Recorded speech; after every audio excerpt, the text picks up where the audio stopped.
Voilà, après avoir vu donc le manomètre à liquide, voici le manomètre métallique. Je vous le dis tout de suite, je n'ai pas encore vu les manomètres à tube en U, qui sont les plus précis et les plus simples de fabrication.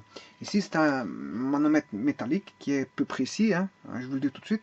C'est un des inconvénients, parce que dans les appareillages, il y a toujours des avantages et des inconvénients. Eh bien, la précision ici est un inconvénient, et en plus de ça, il peut se dérégler. Alors, comment fonctionne ce manomètre métallique? Mais il est basé sur la déformation élastique d'un solide. Bon, ici, il y a la bonbonne, on arrive avec un robinet donc à visser à la sortie de la bonbonne, puis on a un tube en laiton, voilà, qui est soudé sur une aiguille. Voilà. Et alors le gaz va pénétrer dans ce tube en laiton qui est enroulé en spirale, et il va arriver jusqu'à un endroit et il va faire bouger, écarter si vous voulez.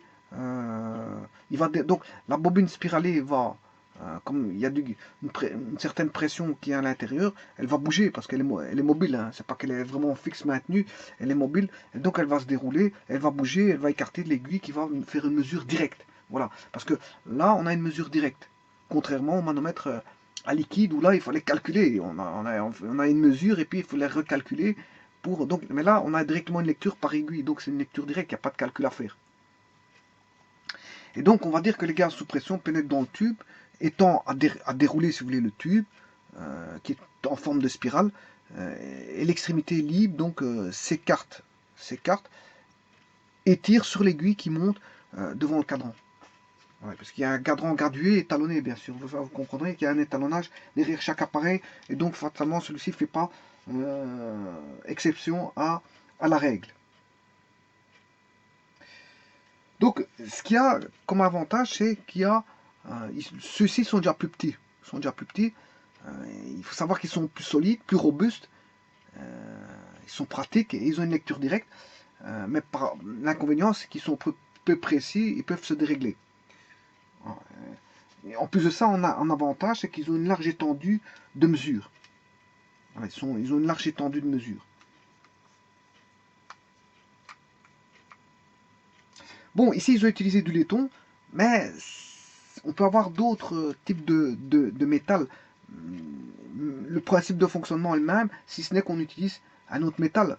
Donc, il faudra étalonner en fonction du métal en correspondance.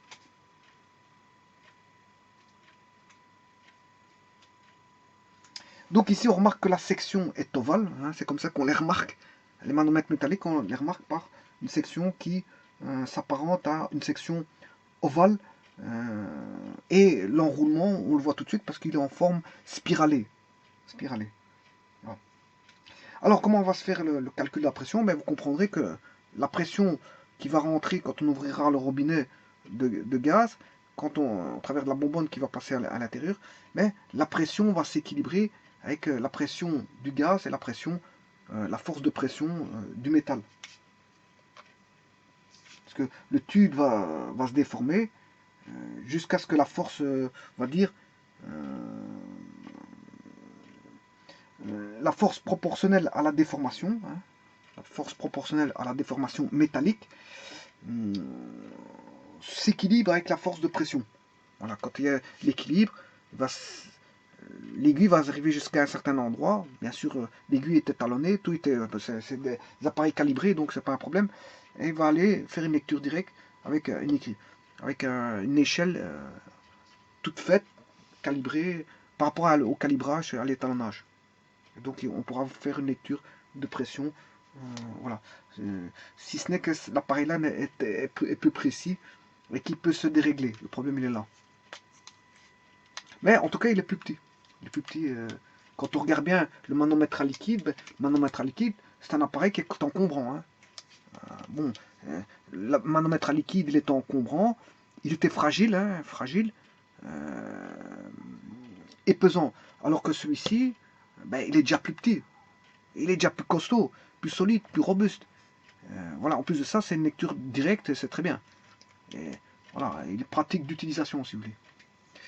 Attention que si vous vous rappelez, le manomètre à liquide, là, c'est un robinet. Il faut ouvrir dès le moment où on veut faire la mesure, ben, on ouvre le robinet. Donc le robinet, on le retrouve aussi bien pour le manomètre à liquide que pour le manomètre métallique, basé donc sur une déformation métallique, une déformation élastique métallique d'un solide. Et là, j'ai pris du laiton.